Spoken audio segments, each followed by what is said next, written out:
the world's happening here? Ah, there it goes. Okay. It looks like there was a little bit of a, well, let's see. Sorry, Howard. There it goes. Now it's starting to live stream. Okay, so I'm going to start over again here. So I apologize. Some of you are probably seeing a little bit of, there it goes. A little bit of the delay here. So we had a little bit of a technical glitch right here off the bat, but it looks like we're all good now.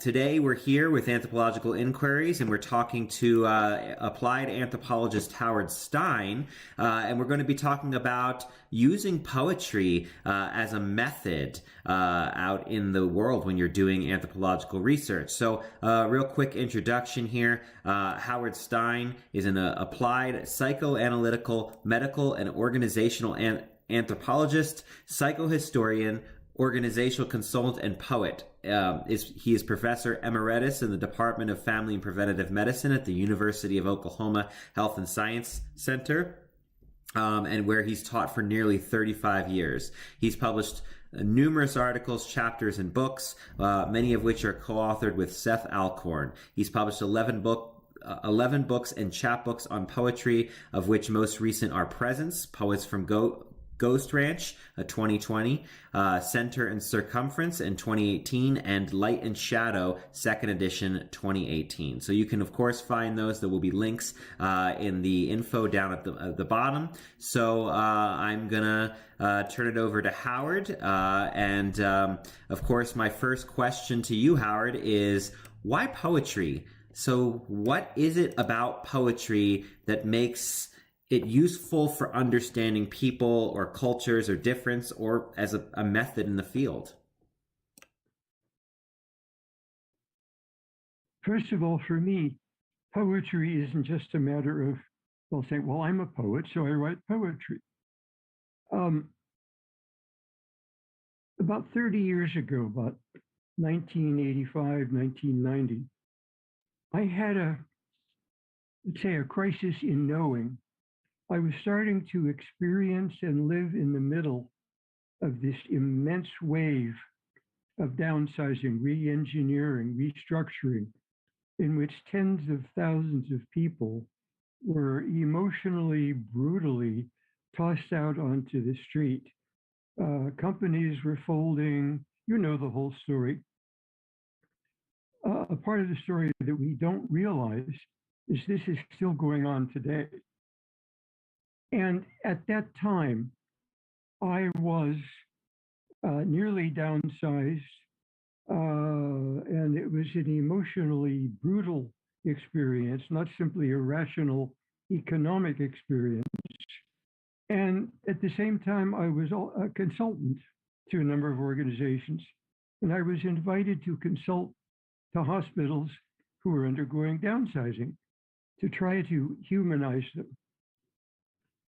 And my crisis at the time was simply that narrative, scholarly, anthropological, psychoanalytic, organizational, lineal narrative was insufficient to articulate, to evoke, to paint what I was hearing, what I was seeing, what I was feeling, the people I was interacting with, for whom the world was absolutely upside down, surreal, and crazy. And starting at that time, between then and now, I've written maybe 120 organizational poems. A lot of them actually came out in a book that Seth Allcorn and I published a couple of years ago. I don't know if you can see it or if I'm holding it right. It's called Psychodynamics of Toxic Organizations. Scholarly publishers require scholarly titles. You can't just say poetry about living and working in crazy organizations, but that's what it is. And Seth and I gathered about 85 poems that I had written since the early 90s through now about what it is like to live in crazy organizations, in soul-killing organizations, in workplaces where emotional brutality from the Kenneth Lays and um, uh, Al Dunlap, Chainsaw Al of Sunbeam, all these people had monikers that gave away the show. So I started writing poetry about that and poetry about nature, poetry about love. I have been a member of our High Plains Society for Applied Anthropology almost since the beginning. And I've gone to a lot of our fall retreats at Ghost Ranch. And I've written a zillion poems about my experience of Ghost Ranch, which to me is about the most sacred place I've ever experienced, the most spiritual. And here's a book called Presence. It was published a year or two in Santa Fe that gathers about 70, 80, 90 poems from Ghost Ranch. And so poetry became another way of understanding, another way of knowing. Imagine surveyors at a construction site. No surveyor can define a point in space with just one instrument. They all define the point by having 5, 6, 7 people all the way around there. Well, one of them is, let's say, participant observation, open-ended or close-ended interviews. Another one is surveys, the anthropological methodology in undergraduate and graduate school. Poetry and more broadly, the arts became for me a complementary, different way of knowing that is not saying everything else doesn't matter, just write poetry. No. This is, you could say this is another tool in the toolkit, but it's a totally different kind of tool. It's not the kind of thing that you measure it, you assess it, you interpret it in a kind of a lineal way. Poetry, you don't know where you're going to start, you don't know where you're going to end, you don't know ultimately even what it means. I'm going to read some poems during our visit. I promise you, I'm not going to end them and psychoanalyze them and say, okay, I read you the poem. Now this is what it really means. If I do that, that's complete BS. That invalidates the poem. The great composer, Gustav Mahler, was asked more than a century ago, why do you write music? He said something like, if I could say it in words, I wouldn't have to write music. So for me, if I could say it in scholarly academic narrative, I wouldn't need poetry. But as I said a few minutes ago, my crisis in, I don't know how to say this. I don't know how to describe the experience people are going through in downsizing, whether they're the victims, survivors, or whether they're the decision makers who fired 10,000 people in a day. Can I add also a distinction about poetry? Let's go ahead, Michael. No, go ahead. You are welcome to add anything you like. Why do I use the word applied poetry? Since maybe the 60s or 70s, in lots of English language, literature, and related departments in universities, there's developed a genre of what might be called pure poetry. And the writers try as hard as they can, and I know this is a caricature, to not be applicable to real life, to not address human sentiment, to not be involved with the world, but instead it becomes language play, cleverness, um, abstruseness, obscurity, um, triumphs. Um, Way back when people like Percy Bysshe Shelley and William Wordsworth were writing poetry, you didn't need the word applied poetry because they, among other things, of course, in the Romantic age and writing about nature and about love. But since, I don't know, the 60s through now, uh, the genre of a lot of English and other literature departments in universities all over the place has overtaken poetry, ownership, publication. And so I discovered the new genre.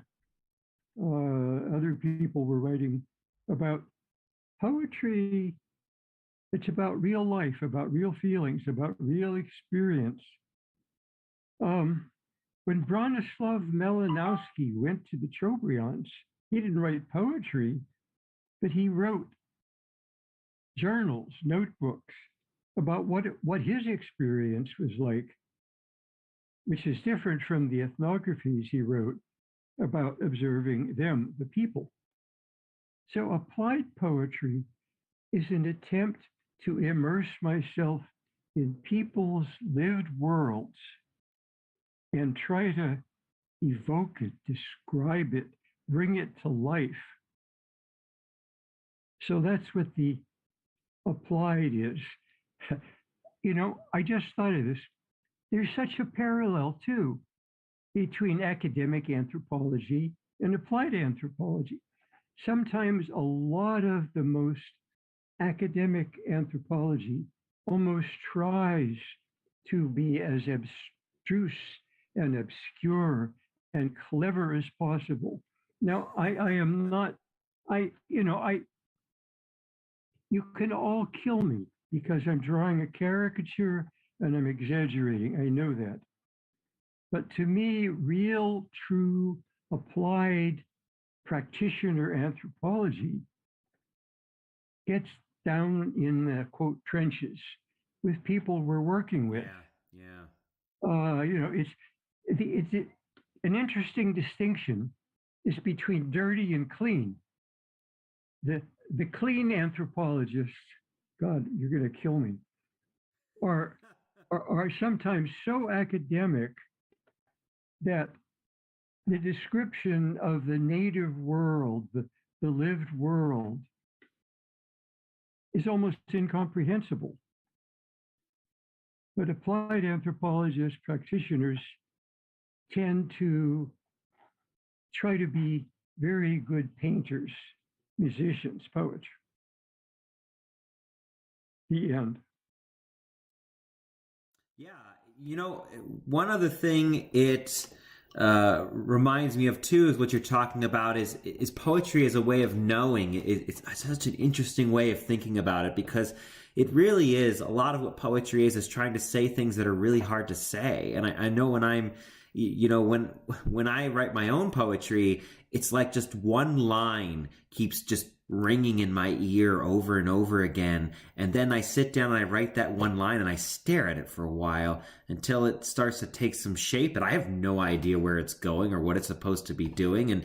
And that's so much what it's like to be in the field as an anthropologist too. It's like you go out into the field and you have a vague notion of what the situation on the ground is like. And then suddenly you're just you're sitting there and you're staring at it and interacting with it. And it just starts to unfold itself, as it were. So yeah, I mean, poetry very much does feel a lot like field work in a lot of ways. I love the word unfold as applied to ethnography, as applies to poetry, as applied to world building novels, music, painting. you start with that phrase, with that word, and you say, where does that come from and where is it going to take me? And you have no idea. And the unfolding is such that you know where you were going once you arrive there and kind of look back, like backward engineering, and say, oh, here's where I was going. I didn't know that. There was no way I could know that. Now, a part of this, this is kind of technical, that I need to distinguish between is studying the poetry, the art, the mythology, the folklore, so-called expressive culture of tribes, of corporations, of NGOs, of those folks out there. I read their poetry. I listen to their drumming. I observe their circle dances. And then I try to understand by looking at them, talking with them, listening to them, that it's them, the people out there. And there's nothing wrong with that. We study culture in them. Of course, the caveat is we always study anything, not only culture, but astronomy and biology, through ourselves. Think of it. I'm an astronomer. I have this telescope and I'm looking out at a galaxy. Okay, there's the galaxy. I describe it. But what if I go backwards? I get to my eye. My eye has a lifetime behind it. What does Howard Stein, the human being who had a childhood, who has a culture, what does Howard Stein and his eye bring to the telescope? You know, all of us trained in science try to ignore it, erase it, deny it. And the same thing is looking at a microscope. We always understand something out there through ourselves. That doesn't turn it into pure subjective, and there is no galaxy. I'm not saying that. But we understand the galaxy through ourselves. Yeah. Okay, now the poetry I'm describing today is my own poetry. And so you could question the validity of it. Well, Howard, you're not a member of that tribe. You're not a member of that corporation. How on earth can you write a poem that is truly expressive of their inner experience? My answer is ultimately, I don't know. It just, you could say it's through immersion, almost a kind of a religious Baptist immersion, almost to the point of drowning in the data. And then it comes to me. I've worked in Oklahoma as a applied anthropologist working with doctors in rural Oklahoma, working with wheat farming families, cattle raising families. And I've written lots of poems about rural Oklahoma, people, culturescape, landscapes, skies. And I fell in love with rural Oklahoma. And after a while, I've told people I'm the only Jewish redneck I've ever met. And a lot of the people have actually taken these poems, put them on bulletin boards. I wrote a crazy poem about terrible coffee, but still the drink that they drink it. In the one clinic where I worked, they posted the poem right above the coffee maker. And a lot of the folks I work with adopt my stuff as their stuff and say, you know, how can you know us so well? You're this Yankee, you're this East Coaster, you're this Jew, you're this New Yorker. I'm always a New Yorker. I'm from Pittsburgh, not New York, but I'm still I'm still a New Yorker. But over time, we're talking about now I'm in Oklahoma 45 years. Over time, a lot of people have come to claim me, and I don't just claim them. And they'll acknowledge it. They have no idea how I do it. Well, hell, I'm the poet, and I don't know how I do it. It's just, well, I do know how I do it. And there's some fancy words. It's called intersubjective. Yeah. Okay, I'm the poet, right? I write the poem. Here's a poem. But whose poem really is it if it's part of an ongoing inspiration both ways, an ongoing immersion both ways? That ultimately, even though I'm the poet and I have the craft, maybe, even though it's my poem, ultimately it's our poem. This book that Seth and I wrote, that actually is coming out in paperback and doesn't cost $300 million as a hardcover, is about not just the poetry, but how do we write this poetry? Since Seth is a long time corporate executive, and I'm the applied anthropologist, or I'm whatever the professional mess that I've always been. It's that a poem, a piece of music, a painting is always the product of a dialogue. So while it's mine, it is ours. And so when they take the poem and put it on their bulletin board or publish it in their newsletter, they're saying, you know, this is Howard's poem. That he really understands us. He's giving us back to us. So it's not simply that they'll say, "Oh, Howard, attaboy, that's a good poem. You really have some insight. You. I mean, that's nice as far as it goes. But if a poem gives the listener, the reader, their world, if it resonates with their world and triggers their own life experience of downsizing, of re-engineering, and I've been told this so many times by company people who are streeted to death, you are the first person who really understands what it was like for me and my family and my community to go through this when the whole steel mill closed, the coal mines closed, the Rust Belt started. Can I'm afraid I'm talking too much about this stuff.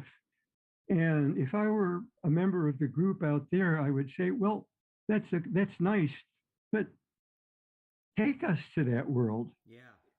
Can I do that a little bit?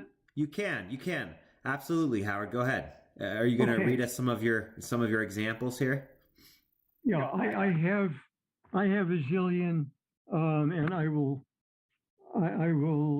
going to start with a few, and then we can talk further maybe. This poem, one of the shortest I've ever written, is called Toward Outside Experts.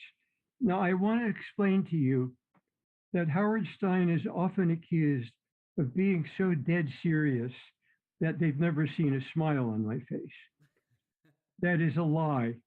Now, this poem is 7 lines long, and it is a story that I bet every one of you can identify with, have lived, and it comes from working with organizations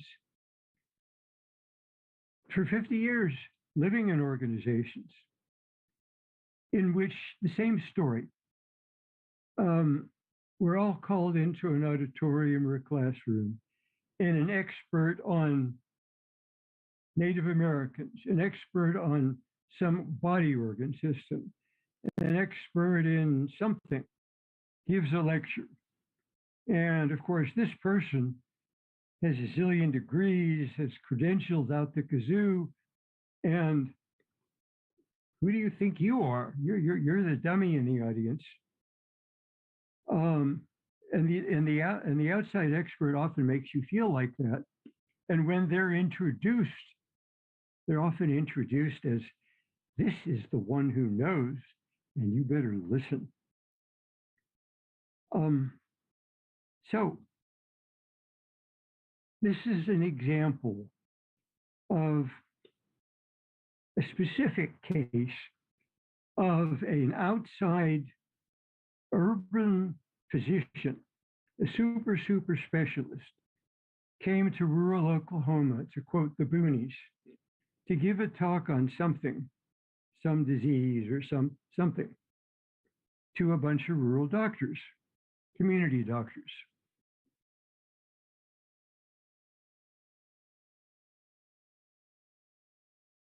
They were polite. Most of them hated it, felt condescended, felt humiliated. This guy didn't come to teach. He came to show off how much he knew and how little they knew. So here's my poem. Toward outside experts, be polite, listen, be respectful, don't get up and walk out while they speak. Use what you can. Eventually they will leave.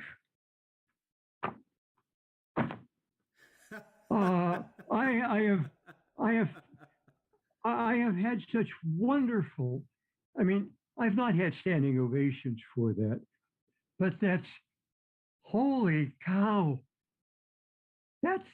You're talking about me. You're talking about my life. And as often happens in the most wonderful settings where I present a poem and then shut up and just listen, people will start telling their own stories in response to my poem.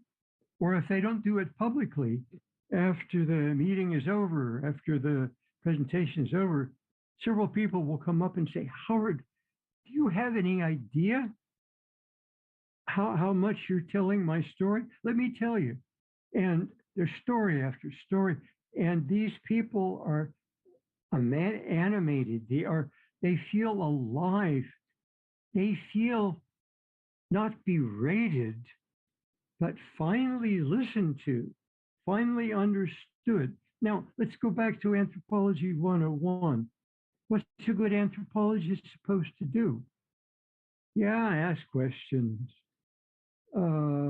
interview, but most important, give a damn, care, listen, and shut up.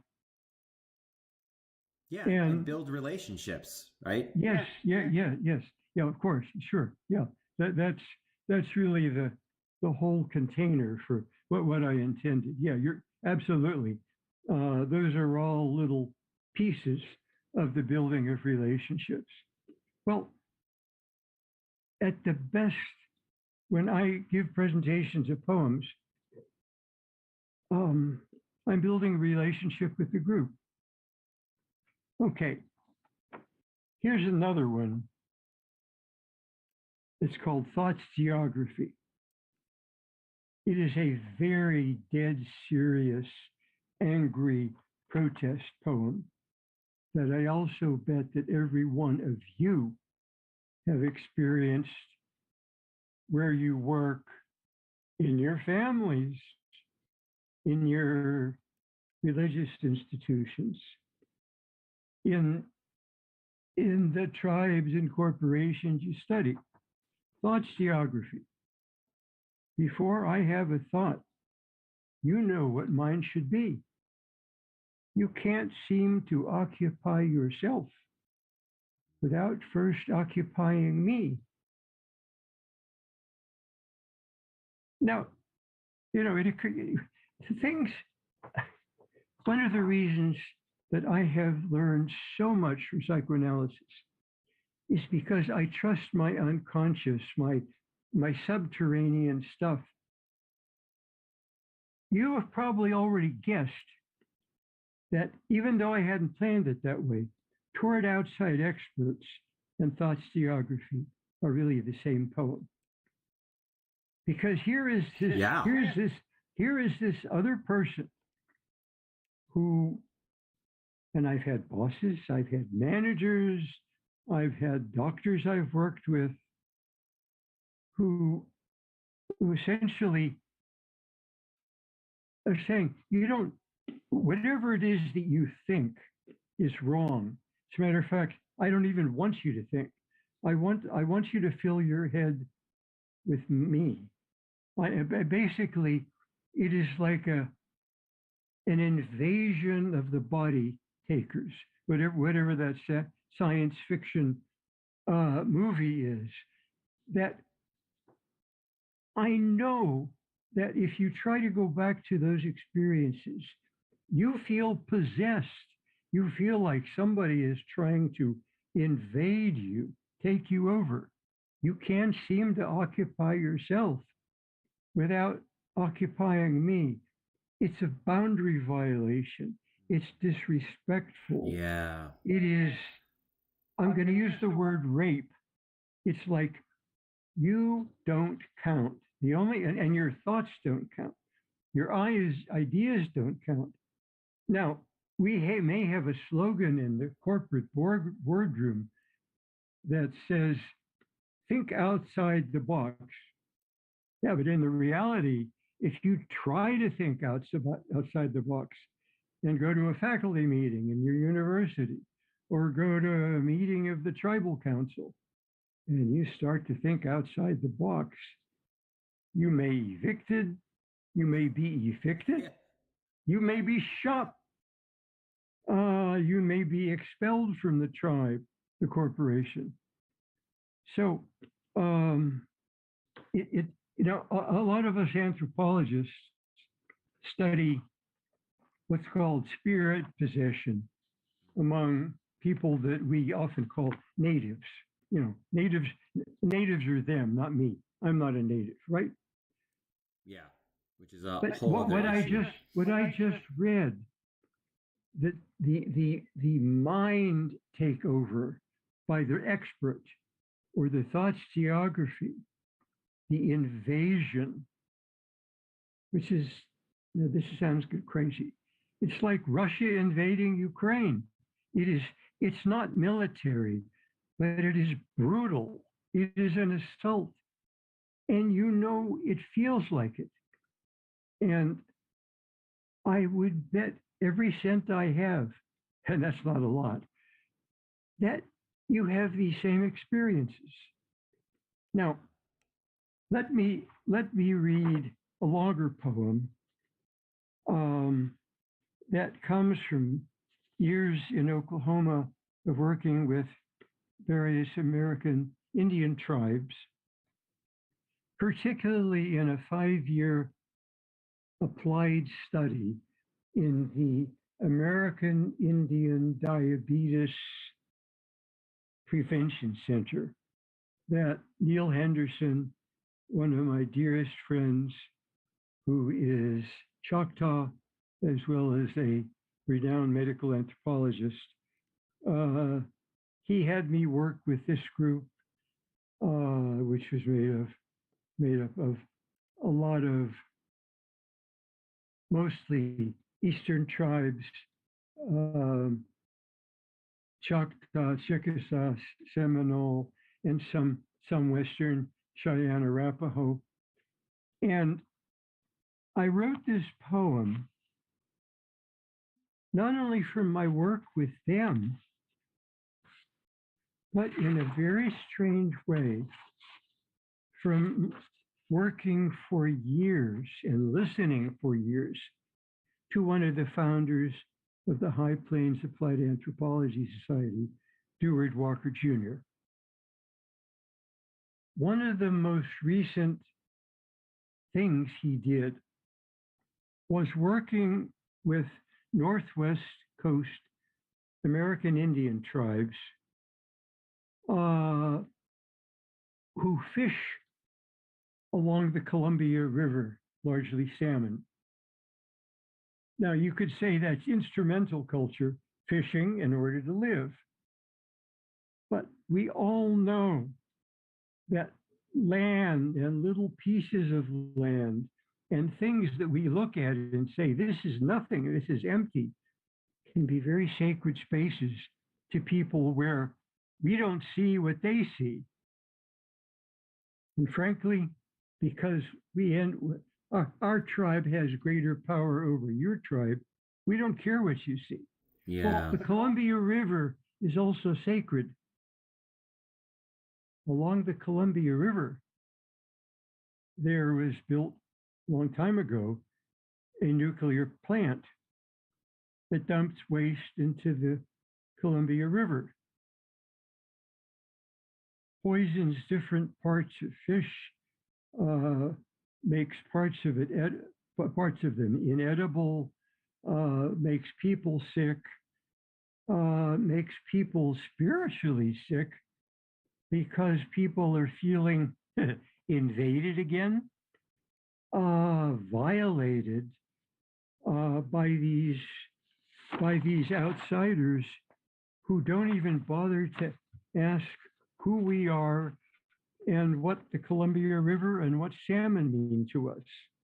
Fast forward to the land of Shoshone, Great Basin, where in its wisdom, nuclear regulatory and army and other nuclear manufacturing places have decided all this wasteland is empty. It is wasteland. I mean, if you look at there's nothing, right? So we can bury all our radioactive waste there. What happens if to Great Basin American Indians, a lot of this area is sacred? Well, if you put a bunch of stuff way deep underground, and of course say it'll never leak, it'll never this, it's all gone forever.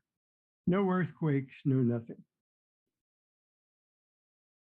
What is it like to have your sacred places destroyed, poisoned?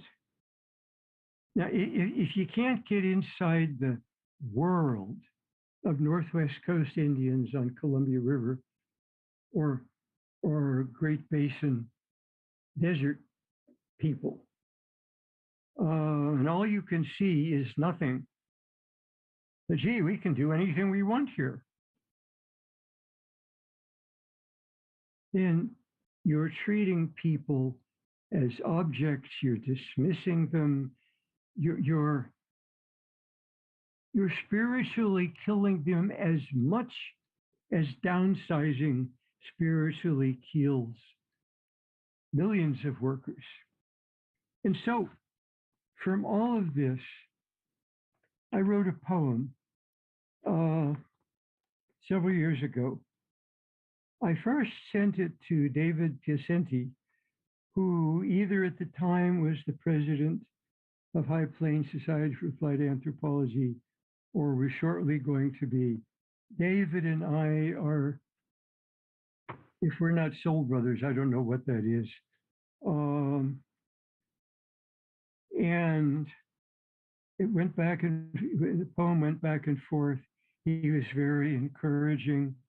And one of the concerns that both of us had is American Indians, like so many groups all over the world, have had anthropologists speak for them. Yeah. It's like, I am going to tell you who you are. Yeah. Well, I'm a poet. I'm going to write a poem about who you are. And this is who you are. Well, how's that different from outside experts? And so he helped me to think about how to write this.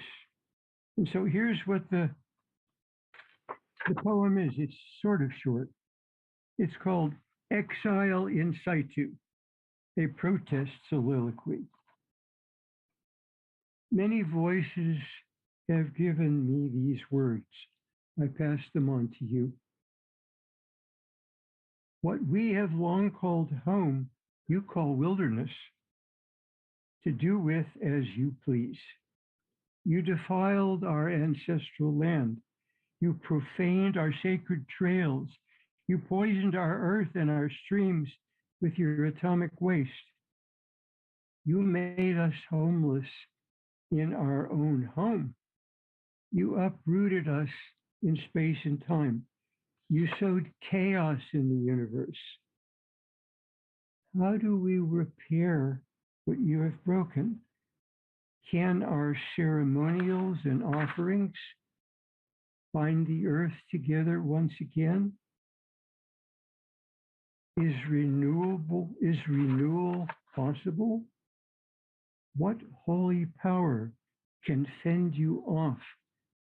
Is there a medicine bundle that can heal us?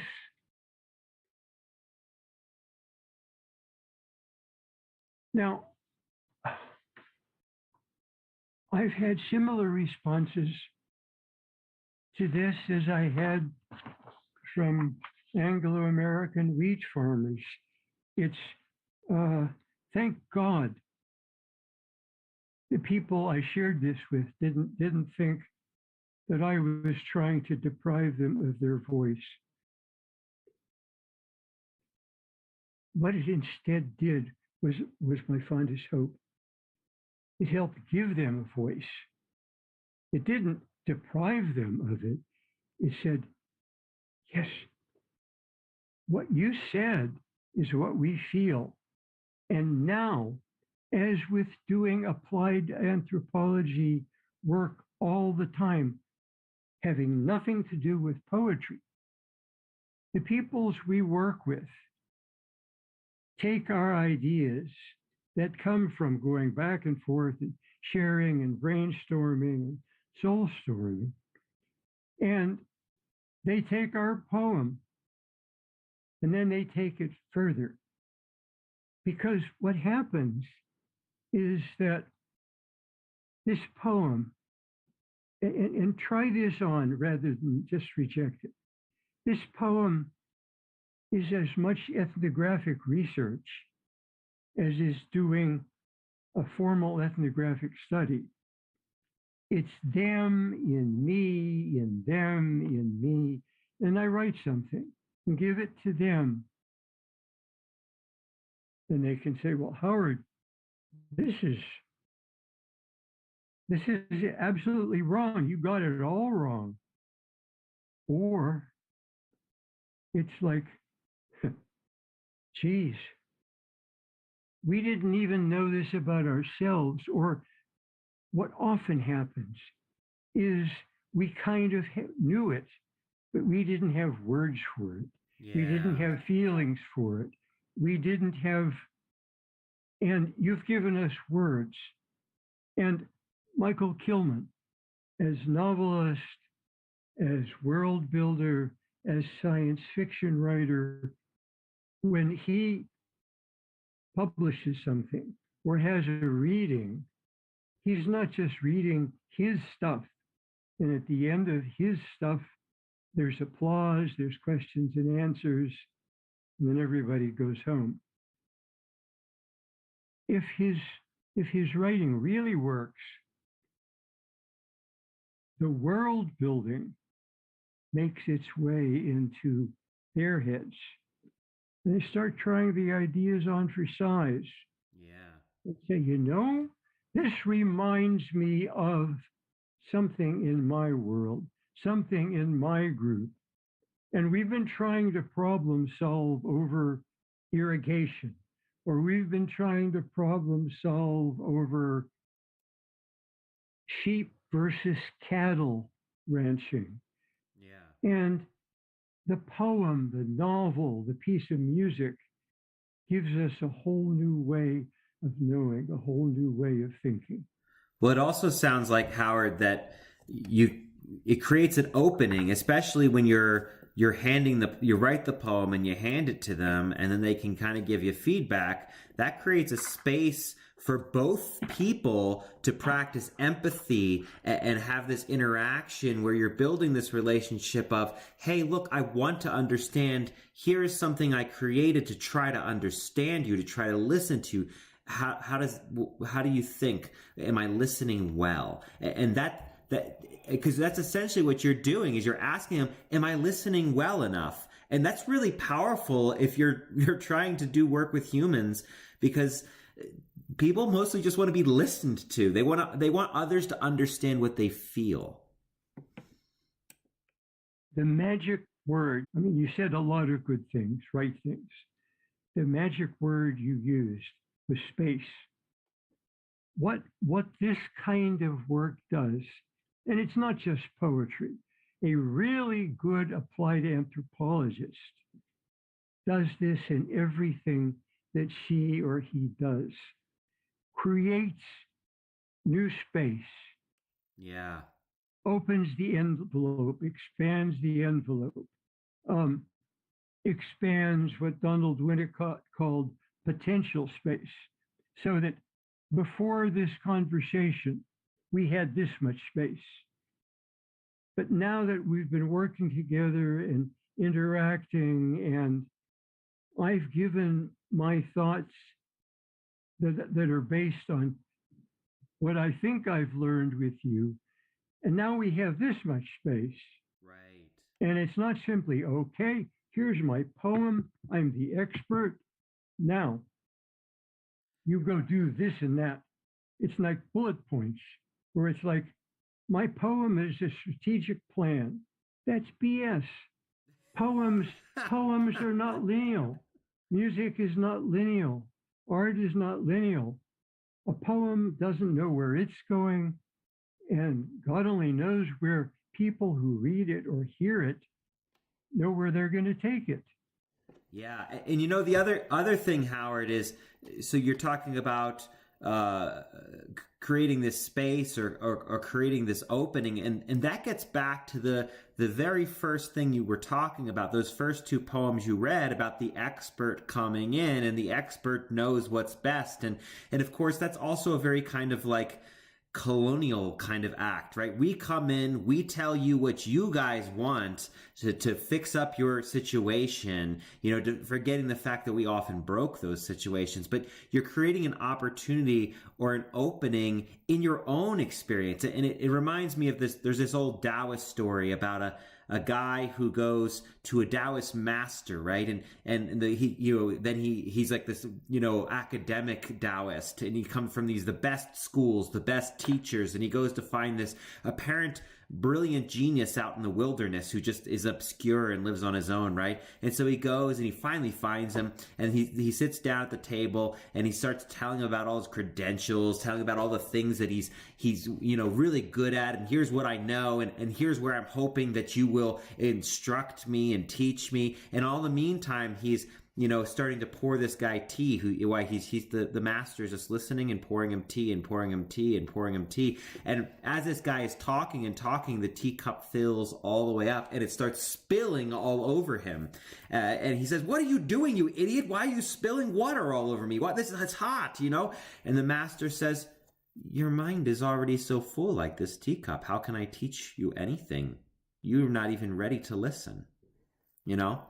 So it's one of my favorites. There's a book called Tales from the Tao that relates it, the old tale. But I never stop thinking about that one all the time, especially because it's so easy, especially when you're very educated, to kind of fall into these traps of arrogance that I know best. And we always make these assumptions when we're out in the world, and poetry, art, music, literature, all of, even sculpture, all of these things, they're kind of an opening space for us to begin to be patient and listen to each other in a lot of ways. Can I make a comment on what you just said? Sure. I'm not gonna focus. I'm not gonna say a single word about the content. But this last minute or two gives an example of what I hope and pray will happen when I read poetry. I had said A, B, C, D, and that reminded you of this story, of this very formative story. It gave you your world back. It gave you your experience back.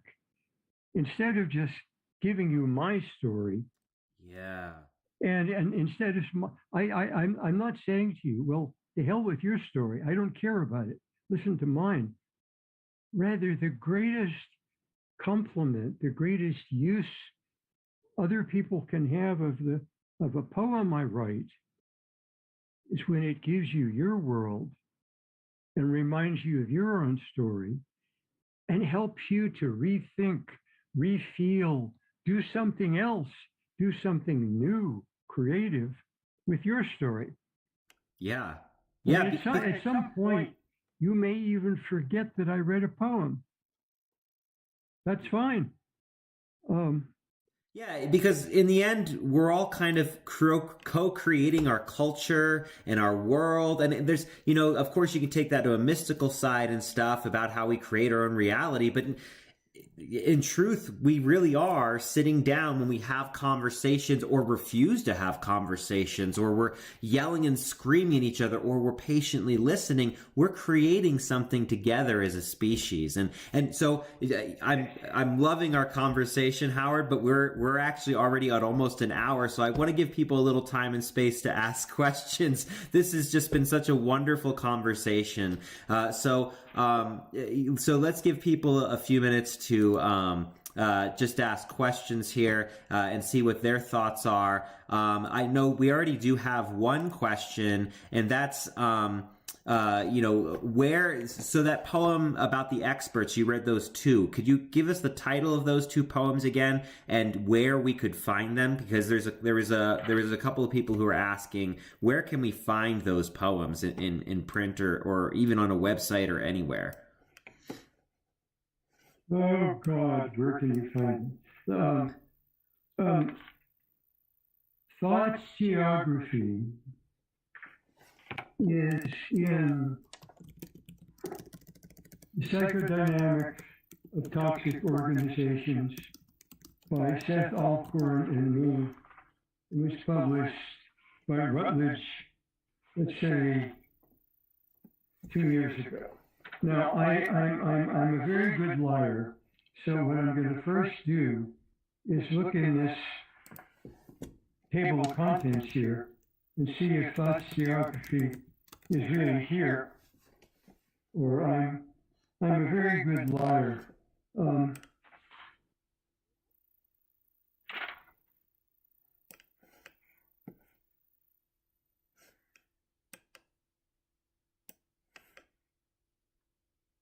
Yes,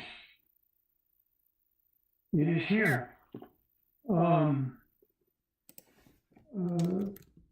Now, this is a horrifically expensive book at the moment. I got told that by Routledge that it will now come out in paperback at the end of April. Instead of being $10 zillion, it'll only be $4 zillion. But there'll be interlibrary loan. And, I could actually, Michael, take these 2 pages and write the reference on them and send you a PDF of the 2 things, and you can send them to anybody. I know I'm violating contracts, and you can visit me in jail. Okay. Would you be, Howard, would you be willing if I put them up, like a link in the description down below of this video, and then people could just find them on a Google Drive that's public, like a place to just download the images? Good. You can go to Routledge for that link to that book, or you can go to Amazon, and I have an author page. My name there is Howard F. Stein. F is my middle initial, which when I was a kid, everybody said Frankenstein. Okay. Toward outside experts. Oh, brother. that actually might even be in there too. But I was blessed in about 2010, 2011 to have a dean of the College of Medicine who was a very big advocate of medical humanities. And he helped me get this book published. Yes, it's published by Dog Ear Press.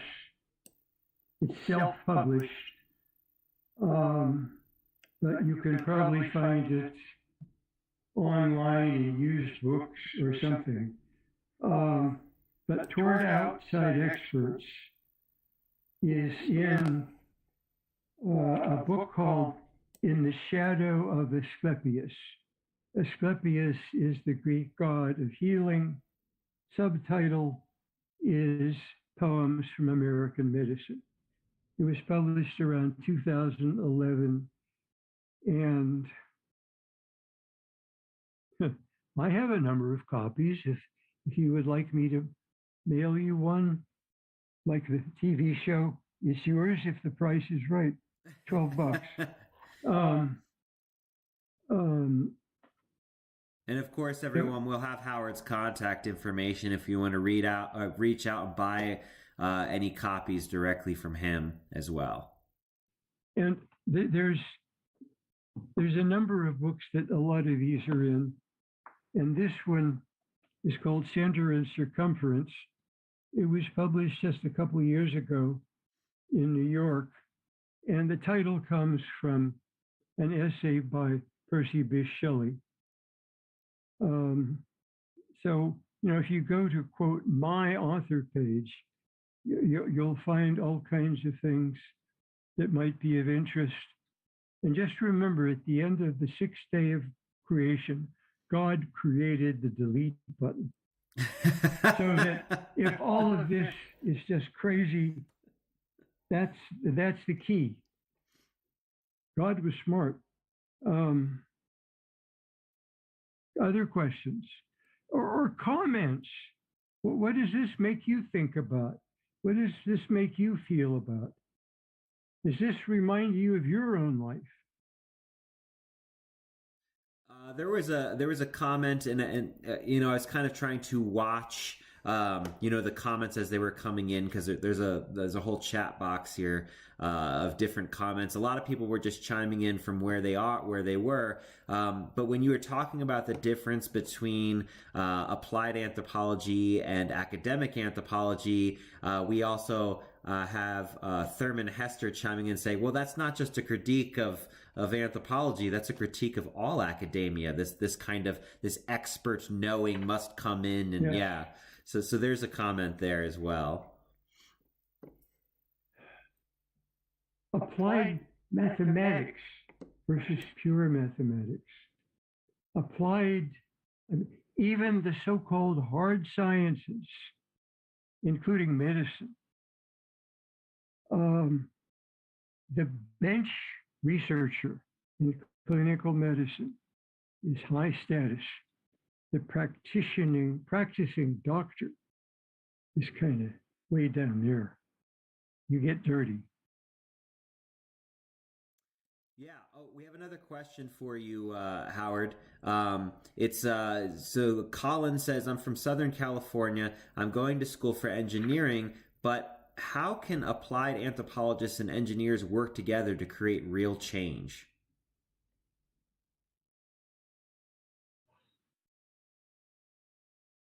I want to recommend a book that I wanted to bring here to our talk, and I couldn't find it.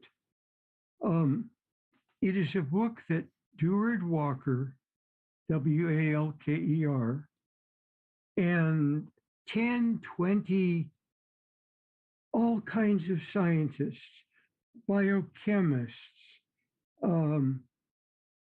students of river, students of salmon. They worked on this huge project, including the various tribes who were the targets and victims of this. um, atomic energy people. I mean, the list of co-authors is forever, and it is a handbook or a bulletin uh, on the study of the Columbia River radioactive waste project. Surely you can find this in Google Scholar, or if there's any anthropologists listening to this and you have any idea of how to search it, it's no, not a bulletin, it's a report. But it's a published report by a government agency. If this is 2022, maybe it's 10 years old. It's not a success story in the sense that, and they all lived happily ever after. Yeah. But it's how people from all of these, not only different fields, but different languages, different worldviews, different everythings, could sit down and try to work together to help real people who feel that their lives are poisoned, their water is poisoned, their food is poisoned, which it is. I would also add, Colin, that we're seeing a lot of this kind of overlap between engineering and anthropology in the app building world, where you're building these apps for cell phones or other software, and you have the software engineers in the background, and then you have UX designers, many of them who have social science backgrounds, because of course a big part of engineering is you're essentially creating all kinds of massive change, especially for important energy projects or anything else. And what often happens is we forget the human implications, and that's what anthropologists are all about. We're thinking about the human implications of everything, and trying to open, as Howard's pointing out, opening up these conversations between different working groups or interest groups, and collaborating together, co-creating together the outcomes of what we're trying to do. Because I was having a conversation with another anthropologist relatively recently about the problems of social media, and she very rightly commented, if we would have had some more kind of social scientists or people who are in the humanities thinking about building something like Facebook in the initial creation of these things, we might have avoided some of these massive problems that we're seeing with social media channels nowadays. And so I would just say the wonderful thing about blending engineering, or blending really anything with anthropology, is that we have a long history of fostering conversations between diverse groups. Could I recommend one other person? Absolutely. She is a longtime friend of mine. She's a longtime member of the High Plains Society for Applied Anthropology. She's not attended meetings in recent years, and we have been very close friends forever. Her name is Penny, Pennie, I think, McGee, Magee. Somewhere in our directories, we have that. Why her? When I first met her a zillion years ago, she and a team of other social scientists, engineers, software designers, designers of telephones, television remotes, were working together doing applied anthropology on things such as, pretend this is a television remote. Now, the designers at the very back room may be the most brilliant engineers in the world, but they're not the users. And what Penny McGee and her team at US West, and later on she went to other organizations. What she did was bridge the world of theory and engineering and design and software with the I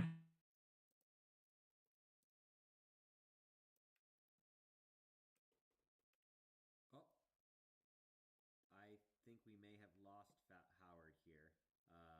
Let's see if a second if it resolves itself. You see the Zoom meeting is ethnography of giving mock-ups or of giving. Howard, we're losing you.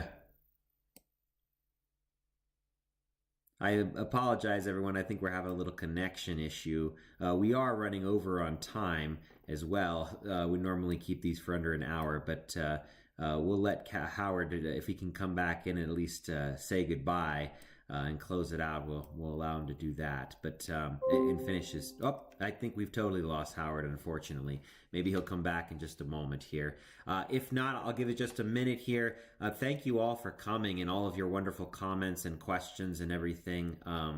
And of course, check out the links in the bio and everything below. You know, and we can go from there. And of course, if you have further questions or comments, I always do try to monitor the comments in YouTube. It's, you know, of course, there's a lot of videos up on my channel now, so it gets a little hard to keep track of everything. But I do try to answer those. And if it's a question for Howard, I do try to, you know, elicit those questions to them and see if I can get an answer. Howard, are you back with us?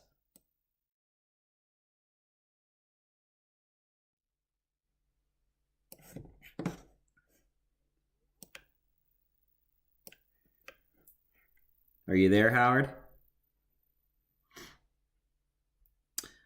Well, unfortunately, I think we lost him, although at least it was at the end and not in the middle. So thank you for sitting through all our technical difficulties and everything. I very much appreciate all of you coming around to listen to Anthropological Inquiries. Our next episode we'll be announcing soon, officially a date. It'll be the Anthropology of Cryptocurrency. So we'll be having a conversation with a researcher who has spent some time looking into the implications of cryptocurrency out in the world. Thank you very much, everyone. I hope you have a great rest of your day, and keep thinking anthropologically.